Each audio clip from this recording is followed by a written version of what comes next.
My name is Robin Holmes Sullivan. I'm president of Lewis and Clark College, and I'm thrilled that you're all here for this outstanding celebration of the installation of Professor Moriah Bostian as the Dr. Robert B. Pamplin, Jr. Professor of Economics, and Professor Ann Bentley as the Dr. Robert B. Pamplin, Jr. Associate Professor of Science.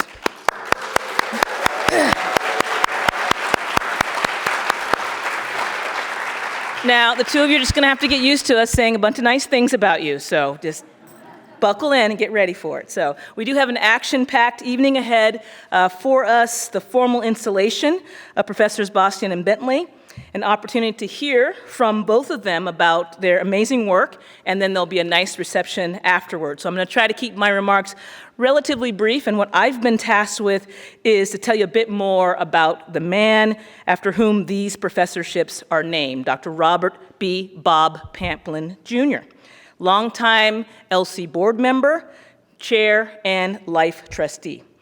While Dr. Pamplin is unfortunately not able to join us here today, his presence is very much felt.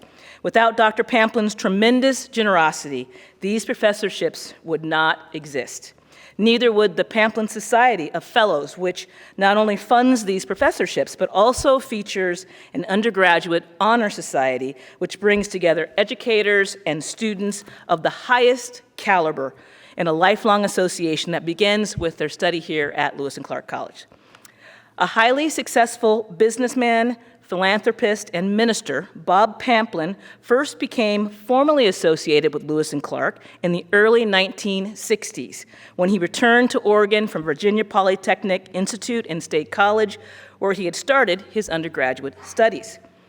Bob would go on to receive 3 bachelor's degrees from the college, one in business administration in 1964, one in accounting in 1965, and one in economics in 1966, just like our students now, obviously an overachiever.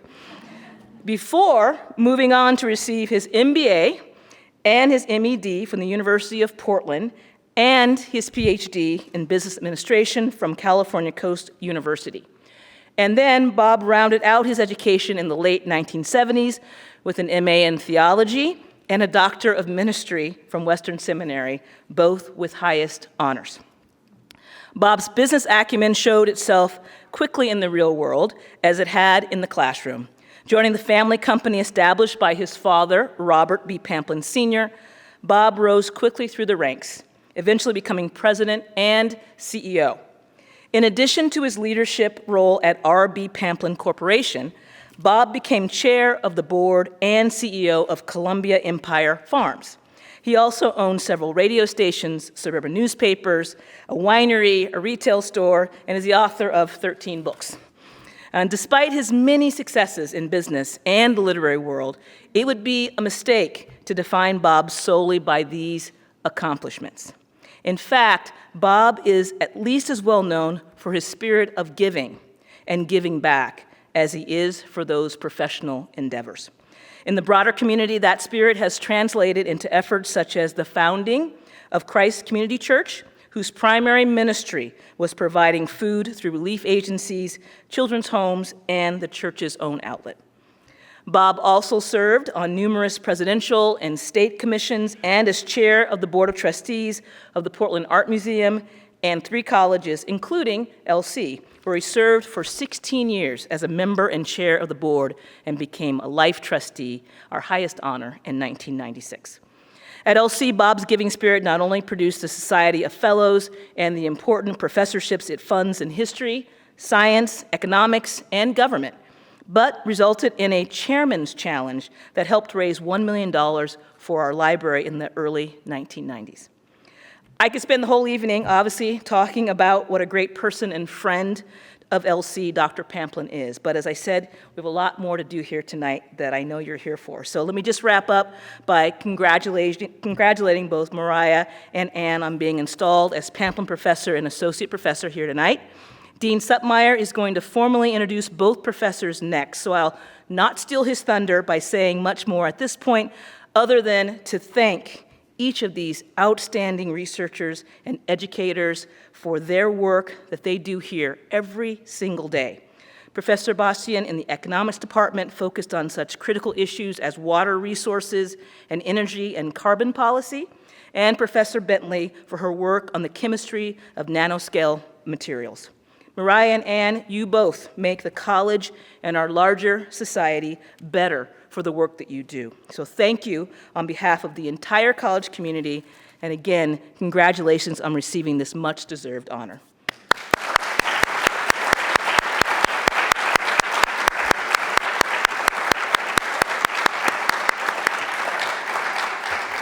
And while I still have the mic, I also want to just take a moment before the dean takes over to acknowledge the 7 second-year students who are being inducted into the Pamplin Society of Fellows tonight for the class of 2026. Lola Arthur, Abby Burke, Bodie Beaumont Gould, Lily Cahill, Allie Kirshner, Carly Miller, and Sam Rutterow. Will you please stand?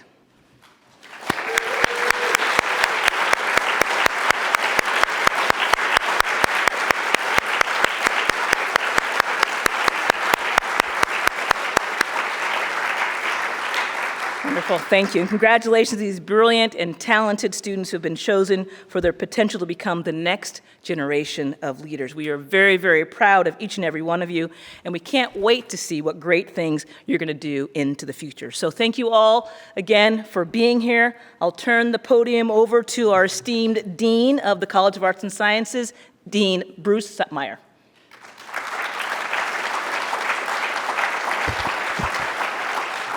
Hi there, everybody. I'm Bruce Suttmeyer. I'm a faculty member in World Languages, and I serve as Dean of the College.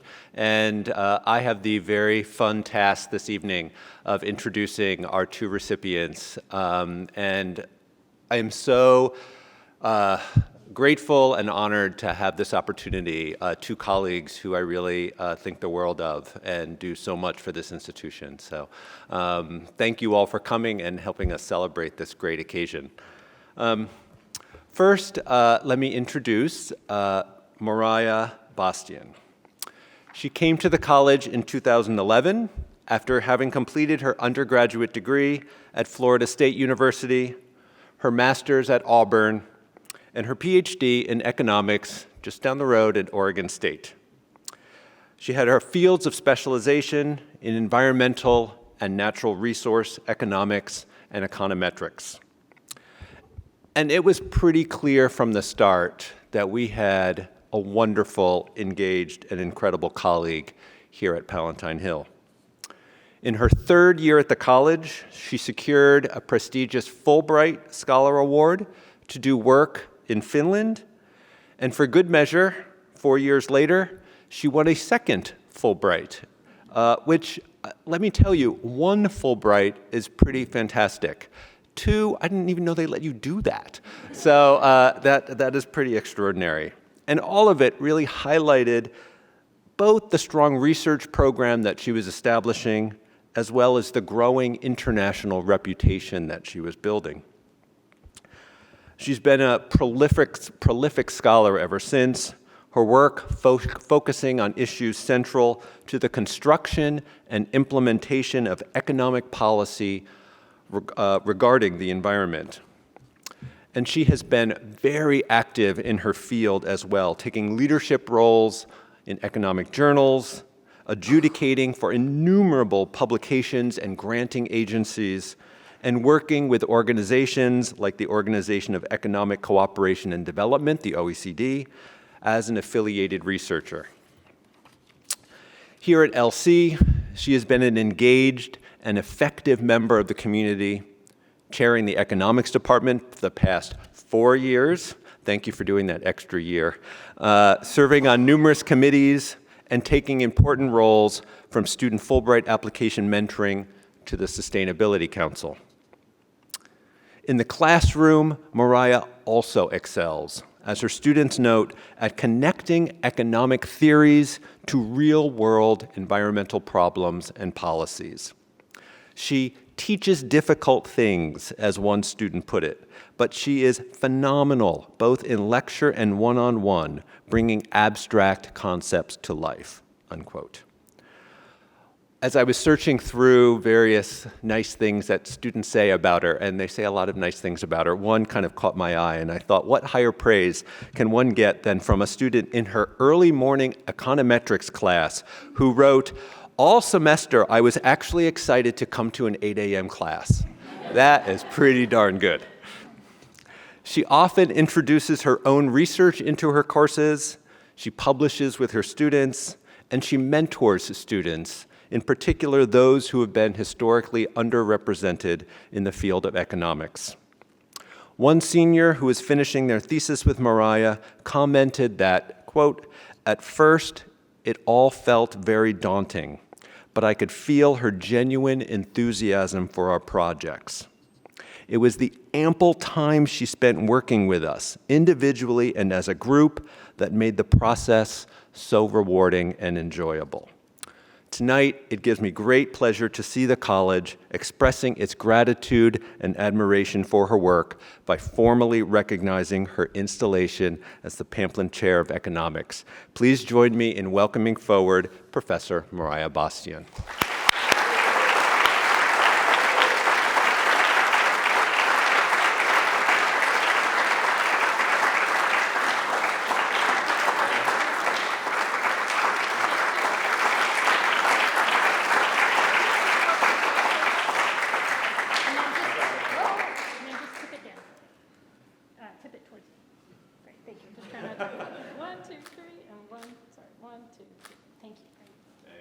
Take good care of it.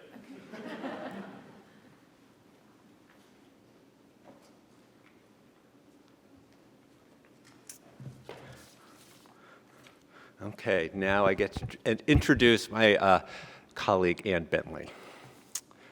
Before arriving at LC in 2007, Ann completed her undergraduate degree at Oberlin College, spent 2 years as a U.S. Peace Corps representative, volunteer teaching high school science in Namibia, and did her doctoral studies at the University of Wisconsin-Madison, where she studied metal nanowires.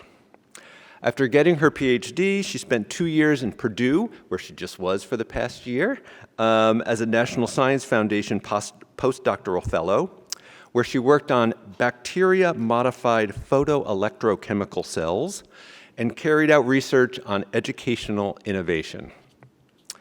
Since joining the Lewis and Clark community, her research with students has focused on the chemistry of nanoscale materials, including electrodeposition of thin films for energy storage, understanding gold and silver nanoparticle surface chemistry, and most recently, nanoparticle shape control. I mean, I'm fascinated to hear. I've kind of kept up with some of Ann. I get to read her materials both through the tenure process as well as the review process. And it's always fun Ann has a wonderful way of talking about her research, so I'm very much looking forward to her discussion tonight.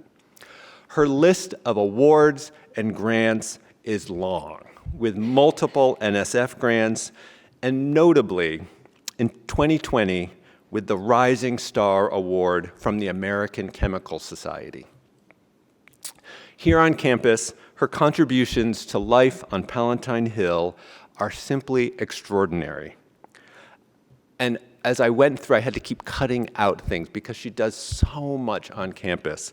Really, she spans departmental leadership, standing committee contributions, multiple staff, administrative, and faculty searches, including the 2021 presidential search, and work with athletics in a variety of capabilities. I think she has been on search committees for every sport that we have here at Lewis and Clark.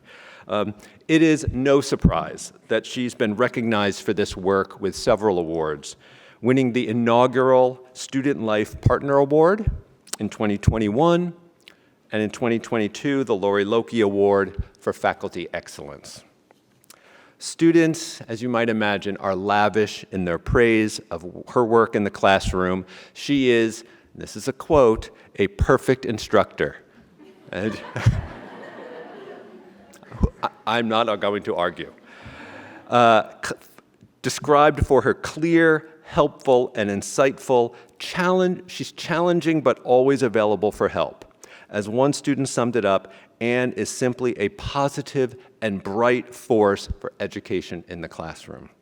I'm thrilled this evening to recognize Anne for all her work with this installation as Pamplin Chair of Science. Please join me in welcoming forward Anne Bentley.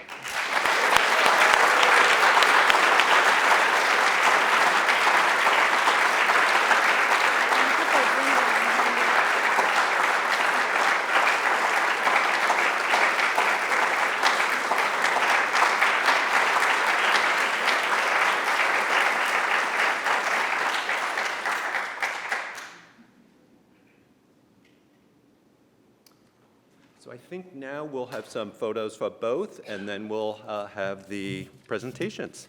So if you both want to, sorry, we're going to make you come up again, take pictures. Okay, thank you. And really, I'm so honored. Thank you for that. And thank you all for being here. Yeah, it's such an honor.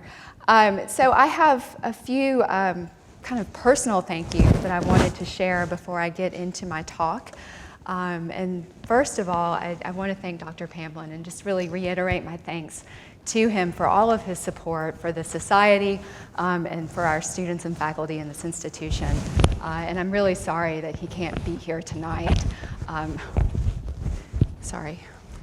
I move around a lot, so I'm not using the podium mic, but I'm afraid this might get a little interference. But I know Anne and I are planning to send our thanks to him after this. So, and then I want to thank my students. I see many of them in the audience tonight. It's really great to see all of you here, as well as my colleagues in the economics department. Especially want to thank Cliff Becker and Arda Sullivan. Since I started, I've learned so much from working with both of them, and they've just been really fun colleagues. So thank you for that as well. And then the Pamplin Fellows. I've gotten to know some of you already, and I think that you're such interesting people. And so I've really enjoyed getting to know you more. And thank you for welcoming me into the group. And thank you also to Dave and Art for welcoming me, as well as Anne, into the group. And so Anne, I'm looking forward to working with you also. It's really great that we can share this together. So. And then I have some personal special guests who are here tonight. So my professors from graduate school are both here. So I have Rolf Fair and Shauna Groskopf. Thank you so much for coming. It's really, just means a lot to have you here. And thank you for teaching me. I feel like you've taught me almost everything and just brought me into the discipline in so many different ways. And for working with me and continuing to work with me. I think it's made such a difference in my own development. And then finally, my husband AJ is also here. And so thank you for being a partner in all of this, really. Okay, so with that, I want to go ahead and get started with the talk. And so the paper that I'm presenting tonight is one that I just recently completed. And it's one that it started as an idea during lockdown. And it kind of grew from there, but it's been a really fun paper to work with. And I'm kind of happy to be presenting this paper tonight also because it has a little bit of a Pamplin connection. So one of my co-authors on this paper, Sophia Lochner, you may recognize the name, is actually Todd Lochner's daughter. And she was a bit of a COVID refugee. So she spent the 2021 academic year with us, and I got to work with her in a few classes in the econ department. And then Sophia wanted to continue doing research with me after that, so she was able to also work with this project. So that's been really great. But the project, it really sort of builds on the main work that I do related to productivity and the environment.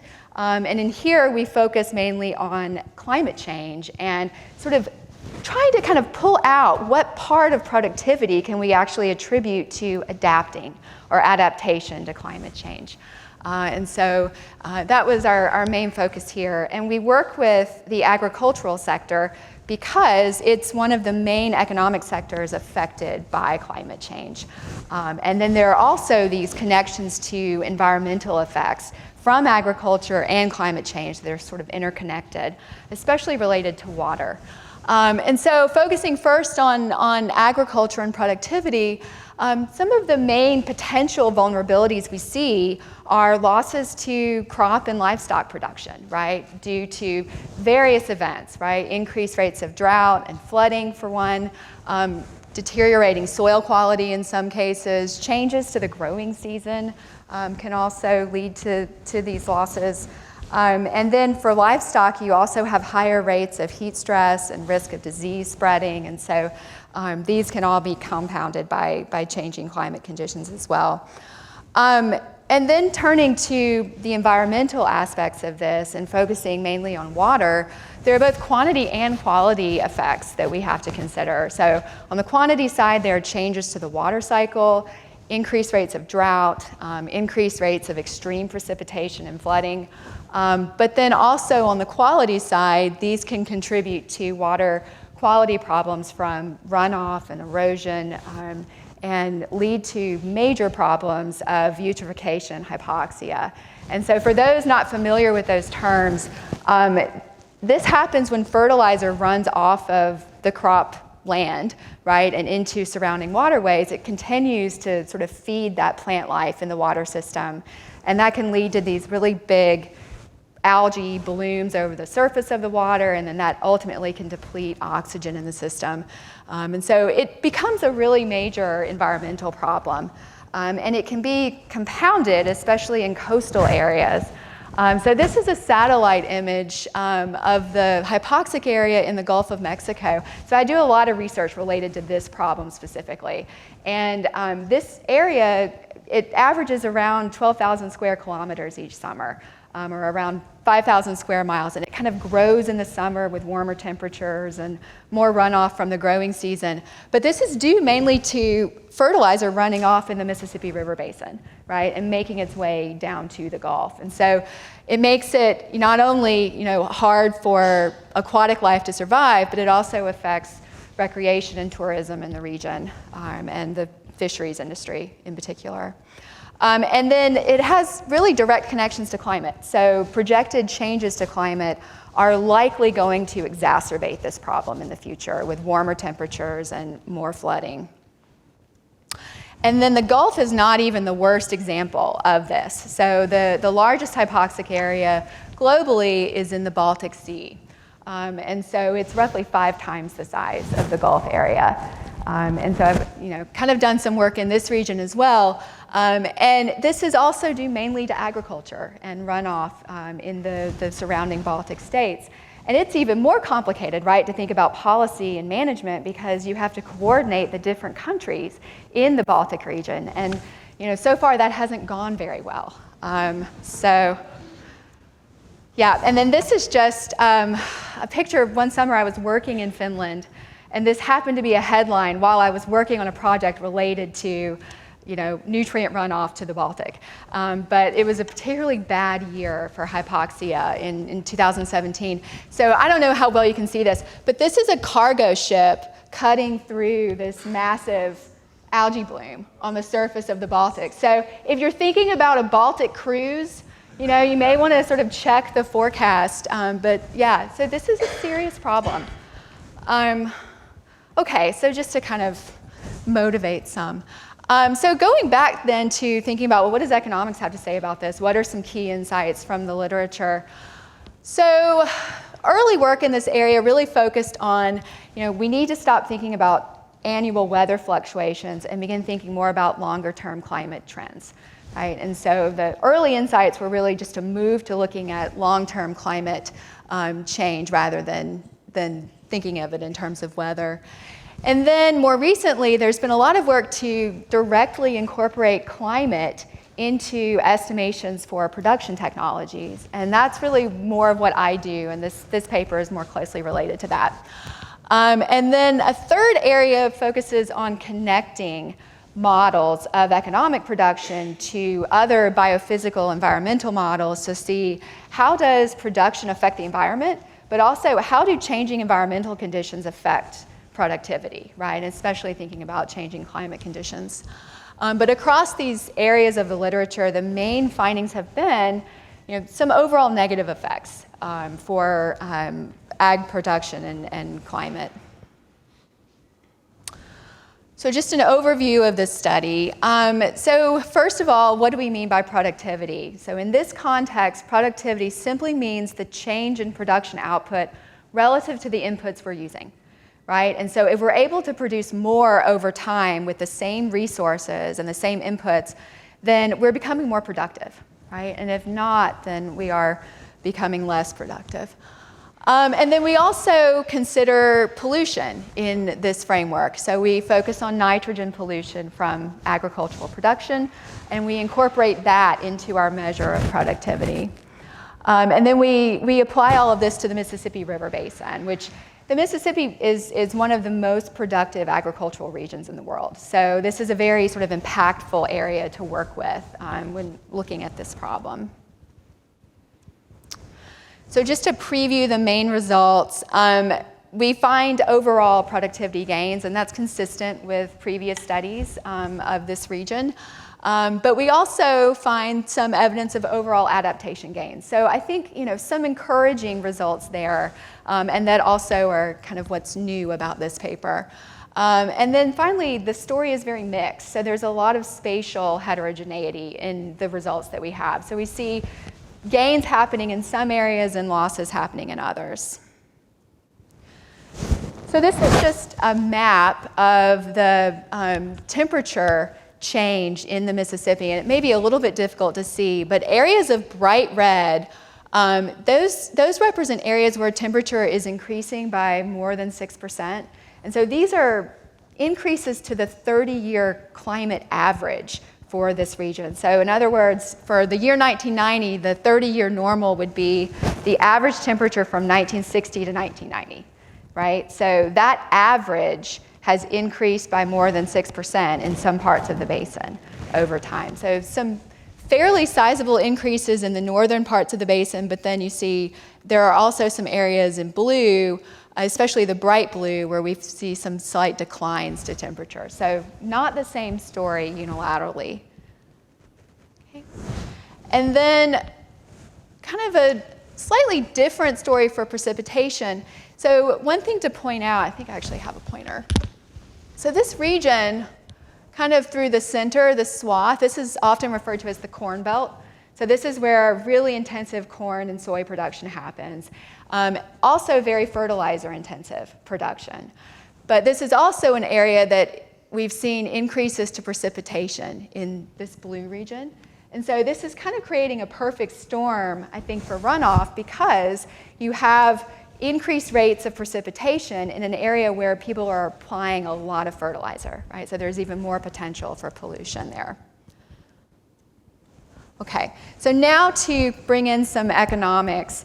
So the sort of theoretical underpinning for the indicator that we develop is based on the production technology. And so I have just a conceptual kind of picture of that here.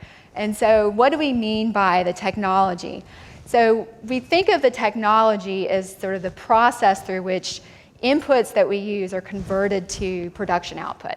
Right, so you can think of the technology as like a set of instructions or maybe a recipe where if you use these inputs or these ingredients and you combine them in a certain way, you can produce this output, right? And so we have kind of 4 different scenarios here. These solid, we would call these frontiers, right? They represent sort of the most that we could produce for given inputs. So the solid frontiers are for a given time period t. You can think of that as today. Right? And then these dotted frontiers refer to some future technology, right? So what we see is that technology expanding over time, where we can produce more in t+1 than in t. And then the other thing to point out, these frontiers that are indexed with a W, so these are constrained by the climate conditions that we face. We can think of these other frontiers as the technology under the best possible conditions. So if we're not constrained by the climate we have, this is sort of the best that we can do. And so we're kind of thinking of what's the difference in the indicator that we construct. But we also are interested in pollution, and so we're break this into bad outputs, you can think of that as the nitrogen pollution, versus our good crop outputs, think of, crop and livestock production. And then this is for a given set of production inputs that we're using, right? And so again, sort of a similar story, this technology is expanding from T to T+1, right? But the technology that is constrained by climate is always going to be kind of lower than the unconstrained technology. All right, and so then finally, where does productivity come into this? So productivity is really a measure of how we're doing relative to our technology, right? So we can think of how is the technology changing over time, and to what extent are we catching up to that technology, right? And so if we're falling further behind, then we're becoming, we would say, less efficient to the technology that we have, right? And so in this figure, I have kind of 2 points in the interior. You can think of this as a hypothetical farm, right? So this is farm K today, and this is farm K in the future, right? And so we see when we go to the future, this farm produces more of the good, but also more of the bad. So we can't immediately say that they're becoming more or less productive. We need to kind of consider how is their frontier changing, but then also how are they doing relative to that frontier.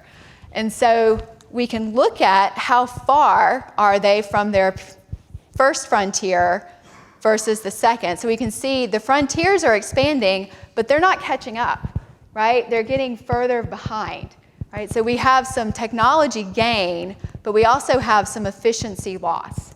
And so the overall productivity will depend on, does the technology gain outweigh the efficiency loss or not, right? And so this is what our indicator really measures.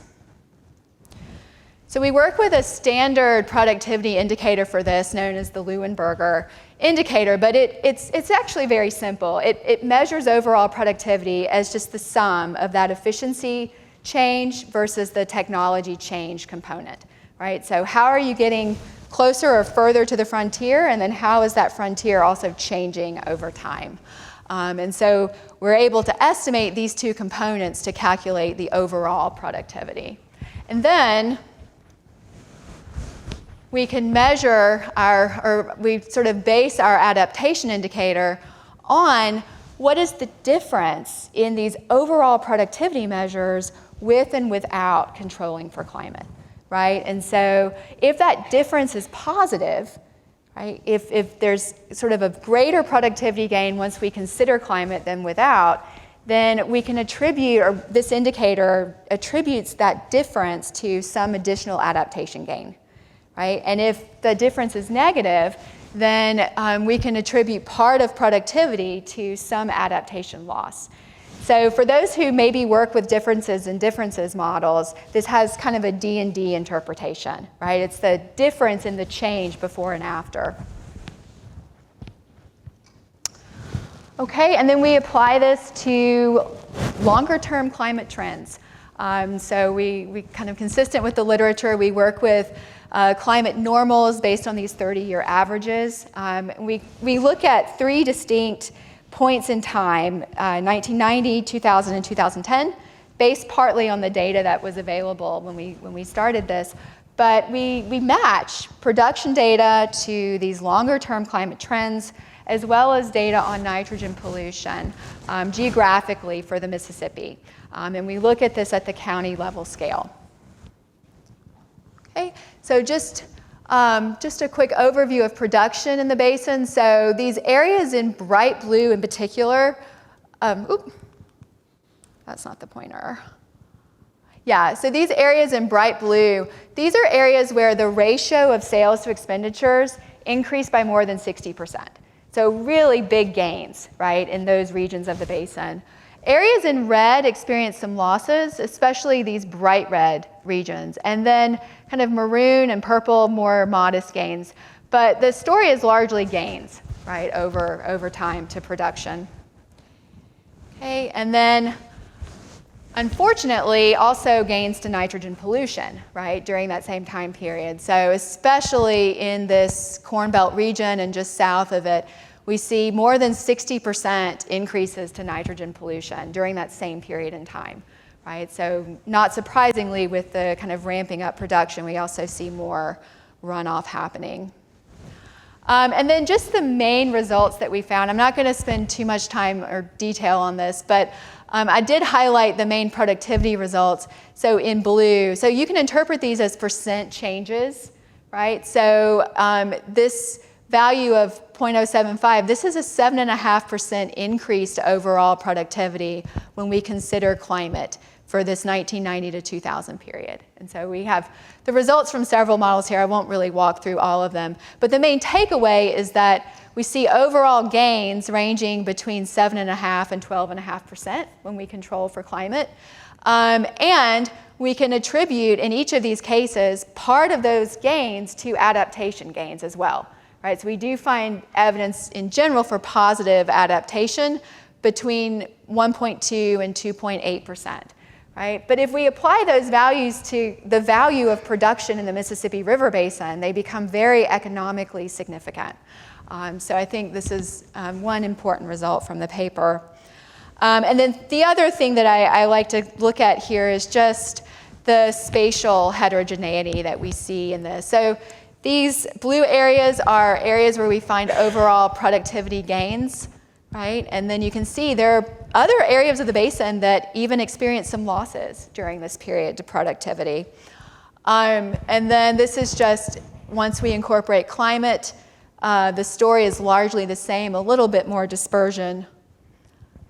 And then finally, when we look at the adaptation indicator, this I think is really interesting because we see that adaptation gains are more widely dispersed over the basin. And so I think one thing that I'm interested in looking at next with this is what are some of the spatial relationships that are happening in the basin? And also too, can we move to a smaller geographic scale and look more at the micro level? What are farms actually doing at the farm scale? What practices are they implementing that lead to some of these adaptation gains? So I think that's kind of where we're going next with it. But I think I'll stop there to save time for any questions or comments that you might have. So thank you.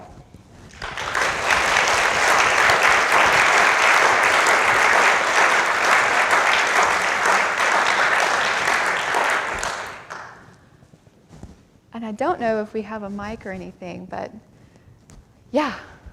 Okay, good.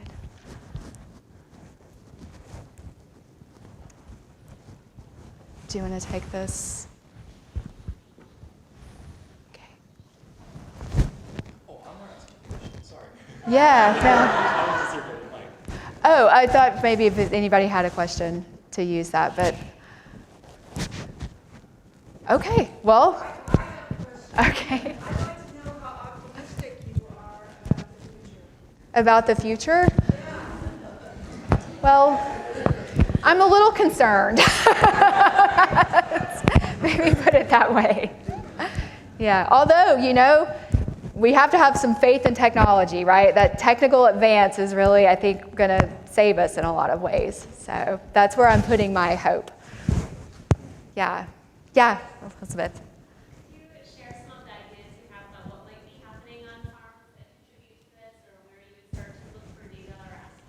Yeah, no,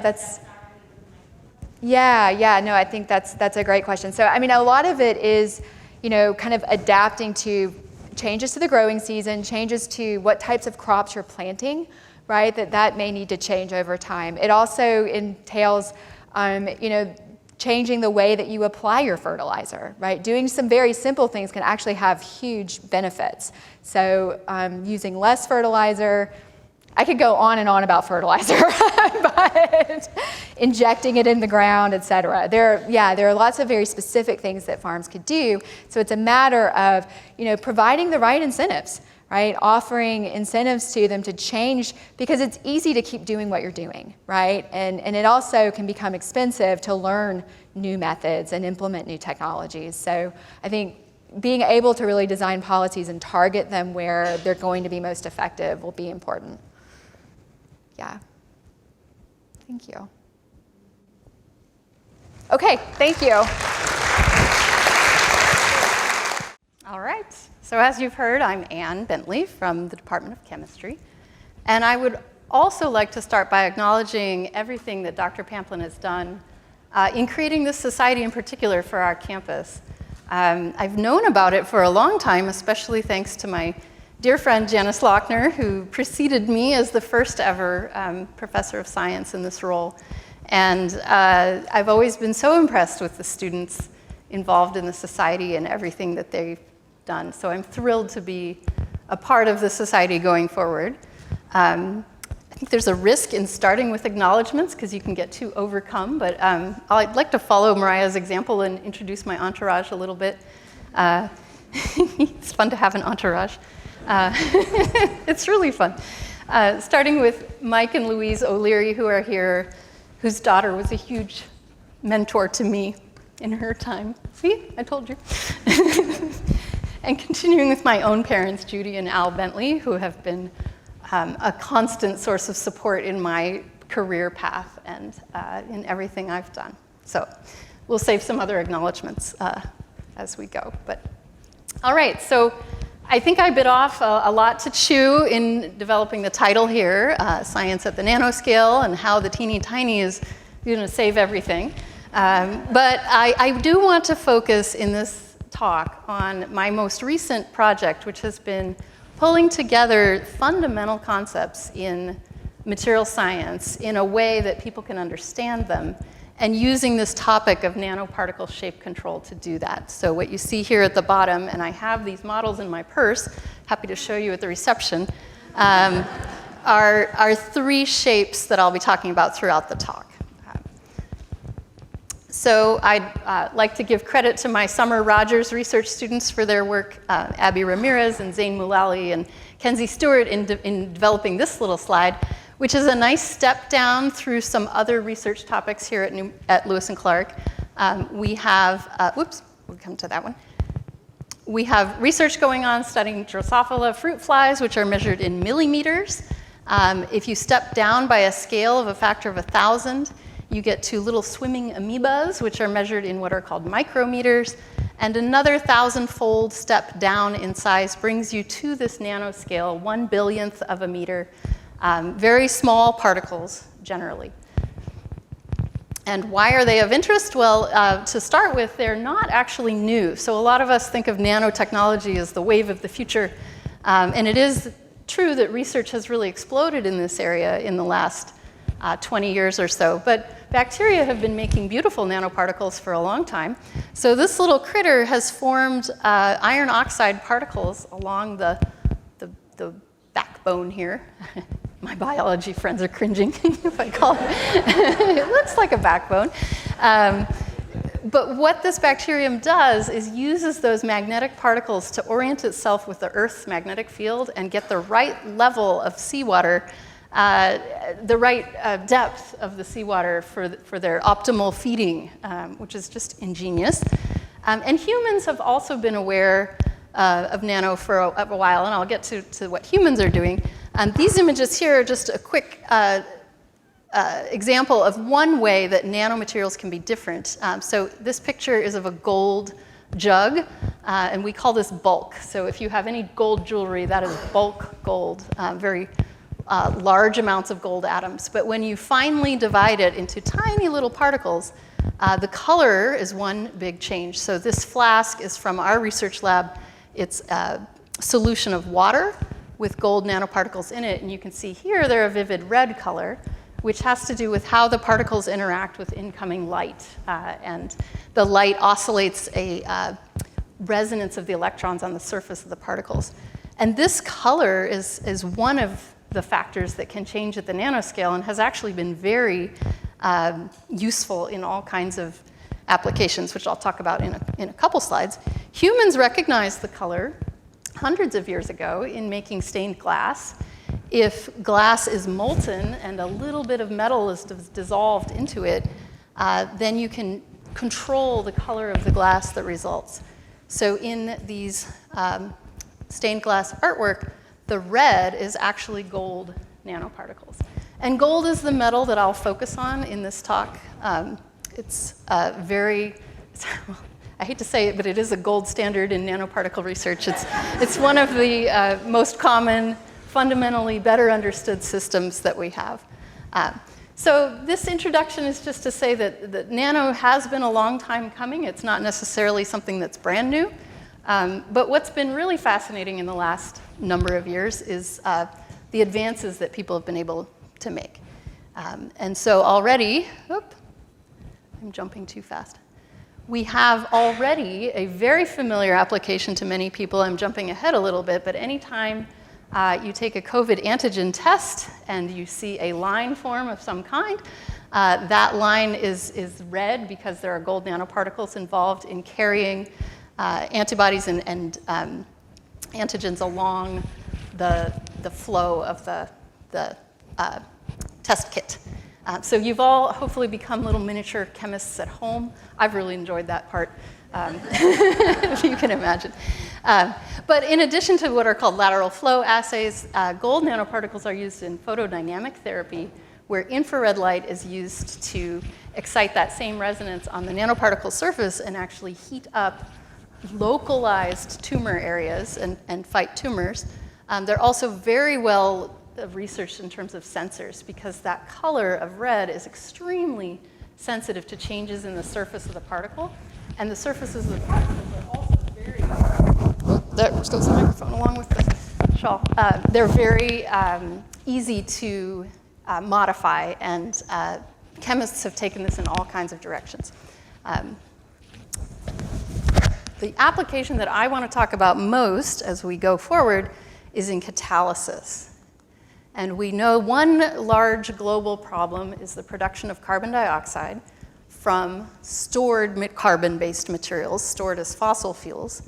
When fossil fuels are burned, they produce carbon dioxide, which is kind of the end of the road for useful carbon.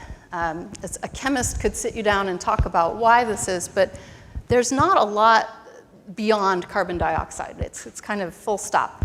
And in my short, relatively career as a scientist, I taught an environmental chemistry class as a graduate student 20 years ago, and at that point, the global carbon dioxide level was 360 ppm, I believe, and now it's well above 400.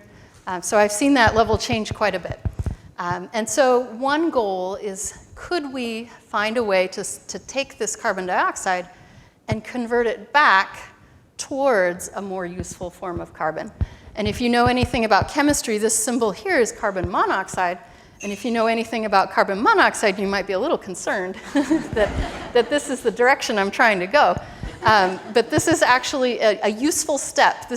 Moving from carbon dioxide to carbon monoxide, the oxidation state of carbon is changing from +4 to +2.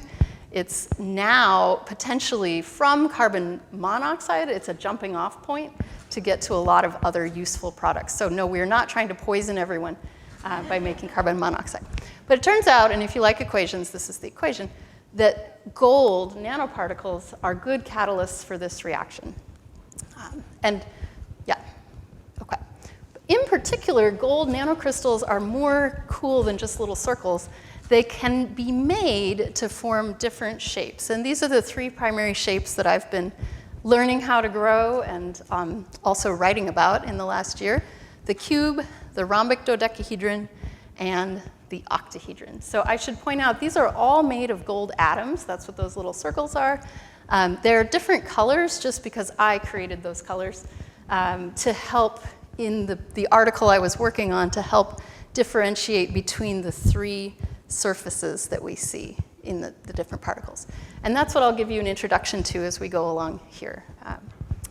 So it turns out that anyone can understand materials science. Once you understand it, you see it everywhere.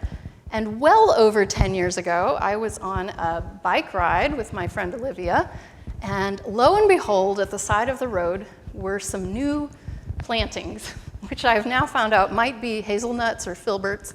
But these plantings were beautifully in line. I had to stop and take pictures.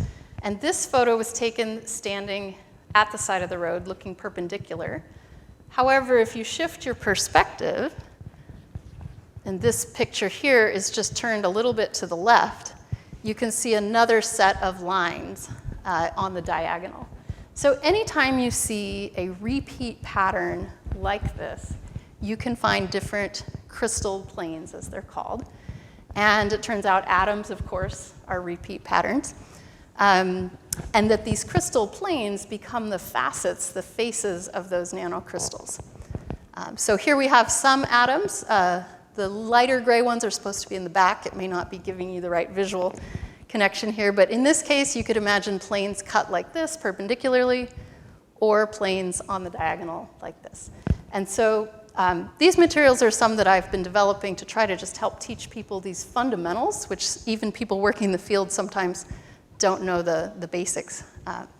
So the metals that I'm focusing on that share a crystal structure, gold is right here. As I think all of us in chemistry have a certain fondness for the periodic table. It brings me joy. This is just a small part of it. The elements highlighted in red are the elements that share the particular structure that I'll be talking about. And in particular, elements like to cluster in columns of similar properties. And here, copper, silver, and gold are called the coinage metals. So they all form what's called face-centered cubic. And this is made by layering atoms. So this is a two-dimensional layer here. We say that these are hexagonally packed because they can form, these are as close packed as they could be. We are not wasting much space between them, and there's a hexagon repeat pattern here. The next layer on top of this one covers half of those little gaps that we're showing. And then the next layer after that covers all the gaps that weren't yet showing. And how this translates into 3 dimensions is something like this. So you can see with the shading here, we're not seeing most of the first layer. The second layer is this triangle here in the middle, and then this darkest one on the corner is part of a 3rd layer. This little snapshot here is what's called a unit cell, and it is the fundamental way that gold atoms will pack in a structure. And what we care about is that this fundamental packing can be sliced in different ways. So here's the 3 particular fundamental, low dimensional, they're called low index way of slicing, the most simple ways to slice the unit cell. We can look at the face, and this is way more than 1 unit cell, but expanded.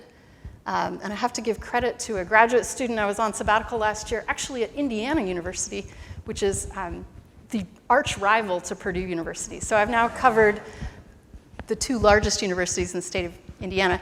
And grad student Jack Gugassian was really helpful to me in learning how to use an imaging program named Blender. And so these images came from that program. But here we're seeing this face of, this would be pretty much a cube, as you can see. But if you slice along the diagonal, and what am I slicing? I'm slicing back on this unit cell here. But this is an expanded version of it. So along the diagonal, we get a much different face that has many fewer atoms along it. And then this is an even more special diagonal, kind of a tilted diagonal. And here, this is actually one of the layers that I had introduced this structure with. So the key point about all these ways of slicing and dicing is that each of them results in a different density of atoms, gold atoms, along the face. And from 78.5%, 55.5% to 91%. This is a really fun geometry problem that I love to have my students carry out these calculations and predict. But what happens with chemistry is that because of these different densities, it actually makes atoms in these 3 types of planes react differently. And remember, the reaction that I'm focused on, or that's a nice example of this, will be the docking of carbon dioxide, a complicated reaction that happens, and then the release of carbon monoxide. So one of these is going to be better than the others at that reaction. And I'll tell you about that in a minute. But first of all, if we wanted to start with these faces and grow particles that only had each type, this is a beautiful kind of chemistry. And I have to give credit to a couple of the grad students I worked with for just helping me look at this figure and realize just a way to make it look better. I don't have to go into the detail. I'm just trying to remember so many people along the way pitching in with ideas. But nanoparticle synthesis starts with a tiny seed crystal, which typically will have all of these kinds of faces exposed. So the colors here are the three kinds of faces, the ways to cut the crystal. And with nothing else going on, this yellow color, which was the 91% packed, that is the most stable of all the faces. And so growth proceeds in the other directions. They're more active. And when I say growth, I mean we're adding more gold to create a final nanoparticle. And this lowest energy facet actually stays out of it and emerges as the victor. The final particle in this case is an octahedron. Don't worry about the label. That's the labels that a lot of people don't understand. But however, you can tweak or tinker with the energies relative to each other by adding what we call additives. It's a more general term, but they might be something like an ion, a bromide ion, or a silver ion, or a large capping agent with a longer structure. Whatever you add, if you add something that is blocking one of the faces, then growth proceeds on the other two faces.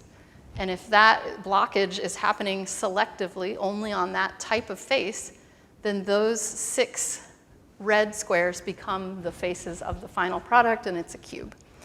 And then finally, if you can add another type of additive or a different additive, in this case one that jumps onto the orange-colored face, then growth is happening in these two directions, and the face that's blocked ends up remaining in the structure. So this is how, and this applies to a lot of different metals, but gold is probably where all the fundamental work was done, how you can control the growth of different types of structures. And one thing we included in our article was 3D printing options where you can make the models and hold them, and also like a really fun arts and crafts project where you can cut an outline and fold the models. So this was a fun project to pull all of this together. So finally, you're probably wondering which of these shapes is best for what is called carbon dioxide reduction. This would be converting carbon dioxide into a better product to work with. In this case, I'm featuring research from Xingchen Ye at Indiana and Lane Baker at Texas A&M. And this is a recent, beautiful project that they have done where they've focused on a single nanoparticle at a time and applied an encouraging electrical potential to try to encourage the reduction. So what you're seeing here, this is carbon dioxide coming in and then carbon monoxide coming out. And they were able to evaluate 3 shapes, not quite the same as the 3 that I reviewed with you, but the octahedron, the rhombic dodecahedron, and this is a truncated dipyramid, I think, of some kind.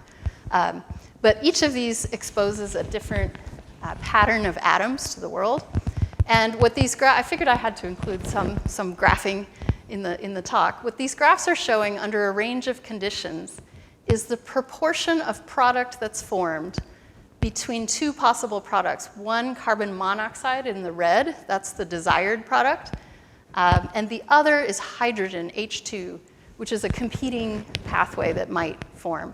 And you can see that the winner is the rhombic dodecahedron, because it has large components here, producing a lot of carbon monoxide and very little hydrogen. So this is an example of how being able to tune the growth of the particles. Xingchen's group at Indiana did all the growth of these very specific particles. And then, of course, being able to study something as small as single particles at a time can give us some insight. And why is this the best surface? That's still actually under some fundamental studies, but it has a lot to do with how much empty space there is on the surface. And for this particular reaction, this pattern, the orange pattern is the best. So this is just a review of the shapes that we grew with the 3D printer, both at Indiana and here at Lewis and Clark, and the paper models. And everything, I haven't mentioned this yet, it's a little late, but everything in this talk came from an article that I wrote with Sarah Skrabelak at Indiana that we published this year. kind of a review tutorial, or as one grad student called it, a primer, which I really liked, so I took that as a title. And a team effort, in this case, this was the team from the last year that's not a Lewis and Clark-based team, but a wonderful set of people. And I think in thinking about this talk, the biggest thing that came to my mind, if you get to big picture, is just how much science is such a team effort. And I'm not trying to distribute the credit. I'll take plenty of credit for all this work, but to be able to be in this group, first of all, Sarah, the PI, Lewis and Clark providing me the support in terms of sabbatical leave, and then just on a daily basis, all the friendly interactions and all the small support that people give is what really gets science flowing well. I also want to credit both Brad Jolly and Justin Counts from 2 different information technology departments who helped me a lot with 3D printing. And then finally, to bring it back to Lewis and Clark, I think so many, I really couldn't consider an acknowledgements page because it would just get bigger and bigger and bigger. But the main people I'd really want to thank are all of our wonderful students, and this is snapshots of many of them over the years. See, it's just too many people to thank. I'm so honored, and I would be happy to take any questions.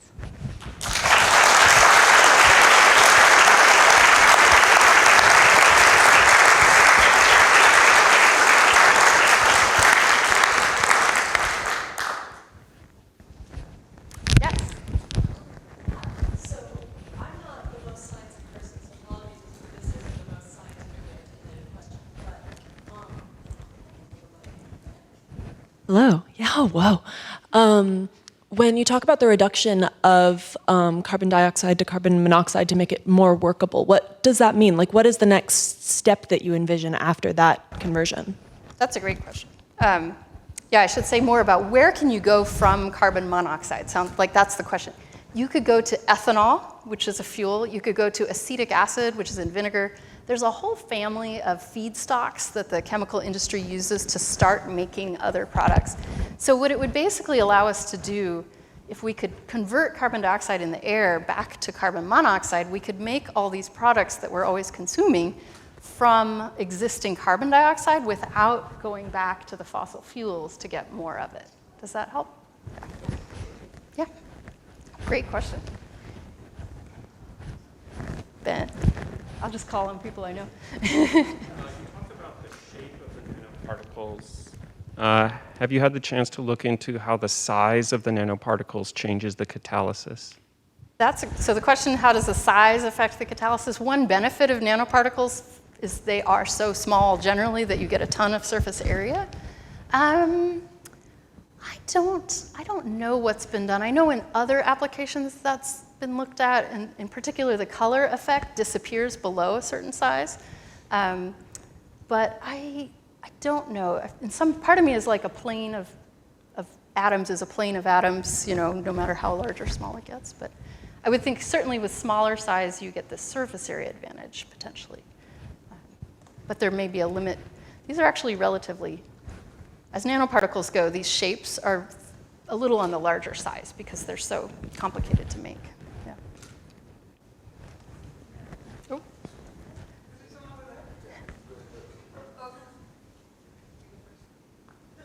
I don't even know who the other person. Oh, sorry. I guess the question I have for you is like, what draws inspiration of your work? Like, why is this the work? Like, why do you choose to do this? Oh, that's a great question. Look at shapes. I don't know. Yeah. I kind of got lost. Oh, well, I it just got a want to little know technical. like what's Yeah. the story behind the work that you do and Right. why you are always so passionate about the work that you That's do. a great question. I think about it a lot. I mean, I started off if you really go back, I loved baking and math, and then chemistry combined like a mathematical approach with hands-on, and then eventually I found there was color all over the place in chemistry, and I loved color. And in terms of materials, I love that the work is very, I didn't include any electron microscope images, but it's very visual in the materials world, and that really appealed to me.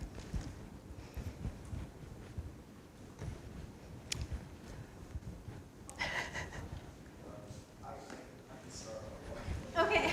How good of an analogy is like measuring a single particle's catalysis as opposed to having a bunch of them? Because I think you get some reduction in the surface That's a good point, and I pulled the wool a little bit. I'm trying to go backwards, but the graphs I was showing, I forgot. Those were actually macro aggregate measurements of thousands of particles. When they got to the individual level, that was a different part of the paper, and they literally had a map of a mixture of particles, and they could see that in this area we got more current, and in this area we got less current. But the little graphs with the showing that the rhombic dodecahedra were the best, that was with like a sample of only that particle, and lots of them. But this group that's doing all this very single particle work, there's little variations between particles, and they're literally at the level of trying to figure out those kinds of tiny variations. It's extremely analytical. You have to be very patient. Diana? I'll just be loud.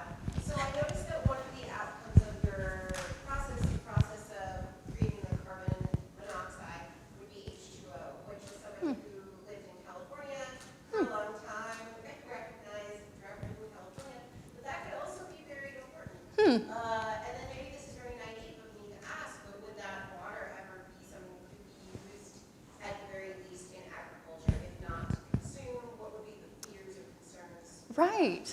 That's really cool. I don't think anyone's ever pointed that out, and that's neat. That you could be making two good products in one fell swoop. I don't know. I wonder if the reclamation costs, or like the cost of gathering all that water, might outweigh the cost of just cleaning some existing water potentially. But that's more of like a life cycle analysis kind of question. But yeah. And then there's people trying to use water and solar to generate fuel. And when I said I bit off more than I could chew, there's so many examples across material science of projects that are trying to make things better. Yeah, so that's a great point. I love it.